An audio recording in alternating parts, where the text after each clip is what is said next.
Hey everyone, welcome back to my Earth Friendly Kitchen. I'm Maria, your host, and today we are making a pumpkin banana bread. This is one of my favorite loaves to make, and actually we're not making a loaf today, which we normally would when you make banana bread or something, but we're going to be making little pumpkin banana bread bites because I plan on bringing these to work and they're just shareable, and I really love this pan, so we're gonna use that. So the first thing I did already was preheat my oven to 350 degrees Fahrenheit, and then I'm going just to spray my pan to grease it up. Now you could do this and use a regular loaf pan. This is the same recipe. You can really use whatever pan you want. You could do cupcakes, make muffins. You could do this little, well, they call it a brownie pan, I guess, because little brownies. But what I love about this kind of pan with the each individual squares is that every single one gets that edge around it that you love when you take like a bite of like a brownie, or everybody wants the end pieces, right? So that's that. I'm just gonna put that over there for now, and then we're gonna start with two ripe bananas. Now I froze these bananas so they look a little wonky because they actually froze. I didn't realize they got smushed. But freezing your bananas when they're getting to be really ripe is a great way to preserve them and save them, and they are perfect to use in this kind of recipe because they just mash, really well. And they were already mashed.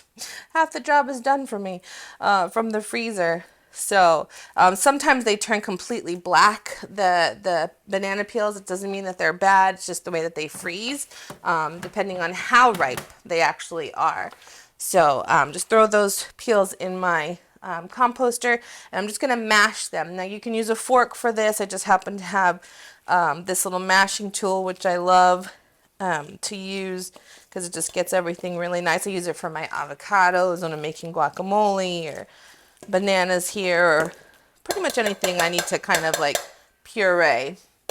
The one downside is that it kind of tends to get a little stuck. I forget, especially when they're frozen like this. But they're kind of thawed already. Like they're not completely frozen anymore because they've been sitting out for a few minutes, and they don't take long to de-thaw, the bananas. So you just use that. And then we get 2 eggs. So you never want to crack an egg right over the bowl that you're using, just in case you get some shell in. And sometimes you can still get shell in, even then. But this helps to reduce the amount of shell that could potentially go in. And I'll just throw those in my composter. And so I got the 2 eggs, and then we're going to do 1/3 cup of vegetable oil. I'm using grapeseed oil. You can use whatever oil you have on hand, canola, vegetable. Try to stick to like neutral oils like that, where you don't want to have like an olive oil, because that would give like a little bit of extra flavor into your dish. And I don't know if you want olive oil and pumpkin banana bread. Not the probably best combination that you would use. So try to stick to a neutral oil. And then we are going to do 1 15-ounce can of pumpkin puree. Now let me tell you something. I'm so basic, but you know what? I love pumpkin. I love pumpkin spice lattes. I love pumpkin breads. I love pumpkin muffins. I love it all. So when pumpkin is in season, right, because you'll notice that in the grocery stores, when the fall starts to hit, these pumpkin cans really flood the shelves. I stock up because they stay good forever, right? They stay good for a really long time in your pantry. And why not? Because then I can just have it all year long, and I don't have to wait for it to be back, in stock on the shelves. So I'm just going to kind of mix this up and get the eggs mixed in here with the banana and the pumpkin to start getting things incorporated, because I want to, we have a few more ingredients, but I don't want things to get like clumpy. You want to kind of take breaks and mix. This is going to be kind of like a batter when you're done with it. It's not going to be super thick like a dough, but it's not going to be very loose either, like a cake batter. It's going to be just kind of mushy whenever you get it. So that's pretty good there. I feel like the eggs are in really well. And then now we're going to do a half a cup of sugar. I think I'll make it. I should make it with this amount. This is my reminder to myself that I need to go to the store. Oh, almost there. But we're also going to put in half a cup of brown sugar. So I could always just put like a little bit more brown sugar. When it comes to things like that, guys, use what you have, you know, be flexible. I know baking, they tend to, you know, we tend to be kind of stricter when it comes to baking, and, you know, what is necessary. See, I'm just going to go a little over half a cup there, extra. I'm just, you know, but when it's like sugar, you know, stuff like that, it's substitutable, right? Because actually, I think when I first started doing this recipe, originally it called for honey, but I don't eat honey. So I don't, it's not part of my like daily stuff. So I just substituted it for brown sugar and it worked really, really well in here. So that was my substitute already. So if you have a little more, a little less, one or the other, that's, you know, it's just what you have. I mean, you know, that's a thing I think that keeps people from really cooking, or baking and being adventurous in their kitchen, because they're afraid like they may not have the exact perfect ingredients for this and that, and they don't really know what they're doing. But, you know, just, you know, somebody had to come up with the recipe to begin with, right? And it was all trial and error until they found out the right one. So, you know, you can make it your own in your own kitchen. All right, so I just wanted to break up those clumps of brown sugar in there a little bit. And now we are going to do 2 teaspoons of pumpkin pie spice. My first one of the season. My favorite.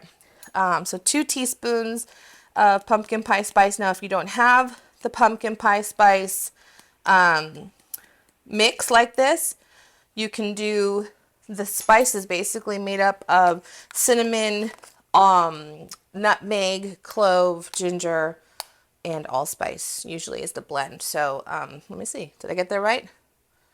Cinnamon, ginger, nutmeg, allspice. Oh, I added clove, but yeah, to each their own. So 2 teaspoons of that, and then we're going to do an extra teaspoon of cinnamon because I like cinnamon in this. You could also mess with the flavor profile here, right? You could add like some vanilla extract or maple extract or something like that into this, and just really just be playful with it. And then we're going to do 1 teaspoon of baking soda. And then we're going to do 1 teaspoon of baking powder. These are your leavening agents, which means this is what helps your loaves rise and be fluffy on the inside. And then we're going to do half a teaspoon of salt. So I'm just going to fill this up halfway. Because why dirty another dish, right? I mean, if you can help it. And then we're just going to mix this up together, and I'm going to add my flour. Now, I'm actually making these a little bit what I would consider healthier than your typical just sweet treat, right? Because this is going to be a sweet treat. But I'm adding into this, instead of using 2.5 cups of all-purpose flour, I'm going to do 1.5 cup of all-purpose flour and 1 cup of oat flour. What that's going to do to this is give it some extra protein. That's a really simple way to increase your protein value in your everyday meals. You know, when we think about food insecurity and, you know, low income and trying to be very mindful about the cost of things, you know, proteins tend to be one of the more expensive things we can buy, you know, like meats and stuff. So we want to stick to the beans and the oats that are more not as expensive, you know, more not as expensive. Is that even a phrase? I don't know, I'm making it up. That are less expensive for, you know, for getting that extra punch. So this is 1, and then this is half of the regular flour.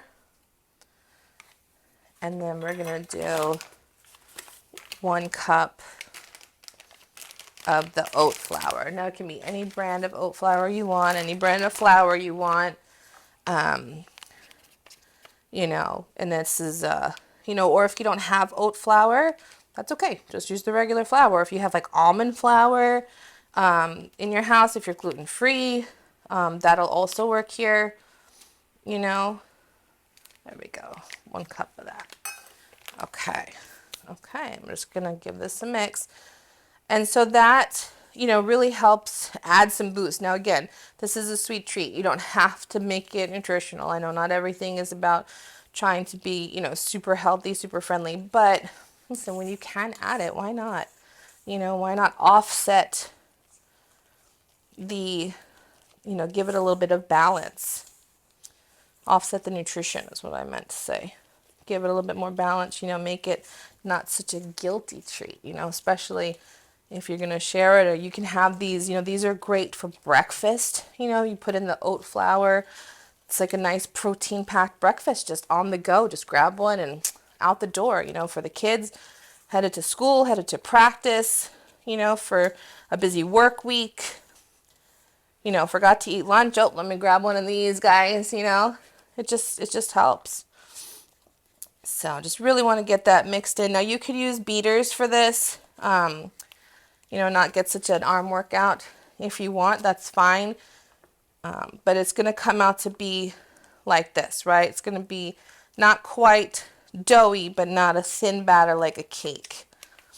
And I just want to make sure I don't have any flour pockets. Now, added bonus to this dish. Now you could add whatever you want at this point.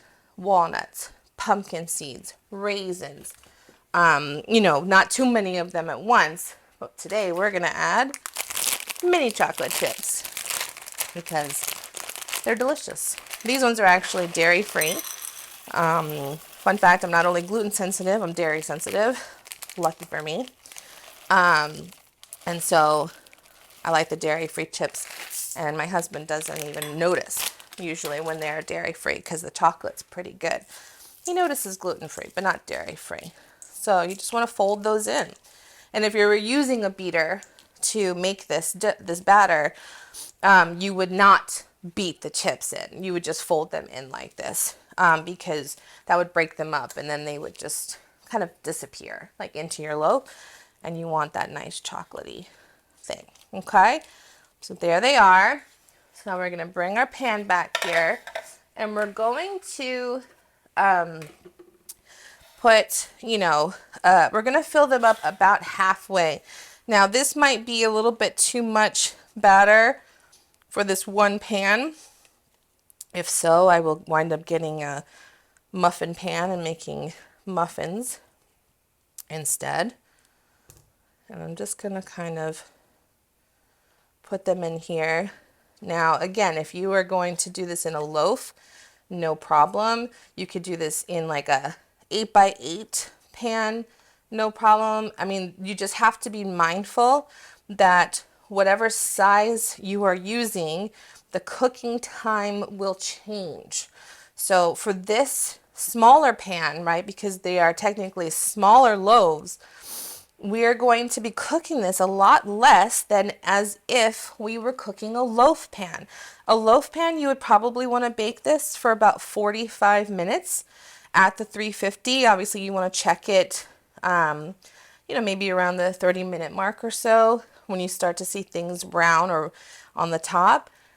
But for these, I'm going to actually check these at like 15 minutes because they should be pretty close to being done around that. Same thing for like a muffin pan, right? So I'm just going to kind of shake that out, make them as even as I can. And then I see like this guy's a little bit less, so I'm going to put a little bit more for him or her. I don't want to assume. And that's it. And so definitely have some more here. So I'm actually going to put those into a muffin pan and put those in as well after these are done. So We're gonna go straight to the oven with these in the center rack, 350, and I'm gonna check them for about 15 minutes from now, and we'll see how they come out. Maybe I'll see you in a little bit longer. I don't know, let's see.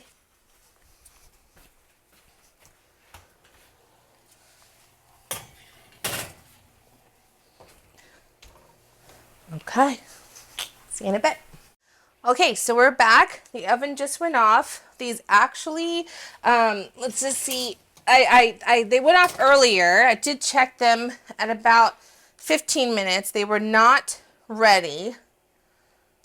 Clear. They were not ready. So I put them in for another 10 minutes, okay? And I did wind up making the muffins. Good, perfect. Okay. All right. So I'm going to pop these out and show you guys what they look like all around. Let's go back over here. Okay, so I'm just gonna put this on my trivets, and I'm trying to protect my countertop. If you don't have trivets, you can use a, towel, dish towel, clean dish towel to put them on, or even like more pot holders if you have them. And then these obviously are gonna be super hot to handle, but you really want to put them on a cooling rack if you can. And just look how nice. They're so pillowy, so beautiful. You're really getting that bread, kind of consistency. And you have those really delicious crusts all on the outside. Whew. And you want to put them all out to cool sooner, because I promise you these do not stay long.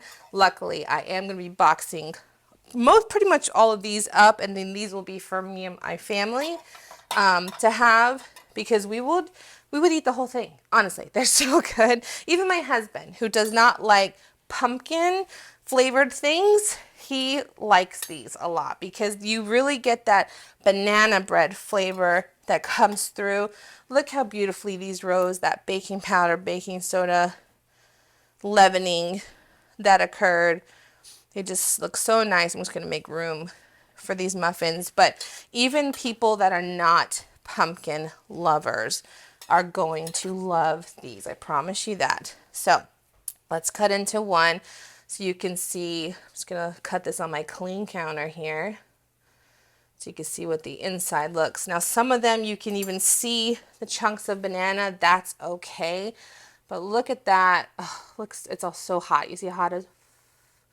But just really the chocolate melting on the inside. This beautiful pillowy texture. Now, obviously, anytime you make bread, this is why you want it to cool down all the way, because if you don't, you can get it can seem very dense, but as it cools, it develops that really nice crumb. So I'm going to taste this now. Hopefully I don't burn myself, because it's so hot, but delicious. My favorite. It's my real favorite, and it comes out perfect almost every time. I love this recipe. I mean, it's just so wonderful. Like I said, you can add nuts to this, pumpkin seeds. Just be fun with it, play with it. I hope you try it out, especially to start off your fall season with some pumpkin spice lattes in hand. But if you want to follow me along for more recipes like this, don't forget to like and subscribe to our channel, and we'll see you guys next time. Bye.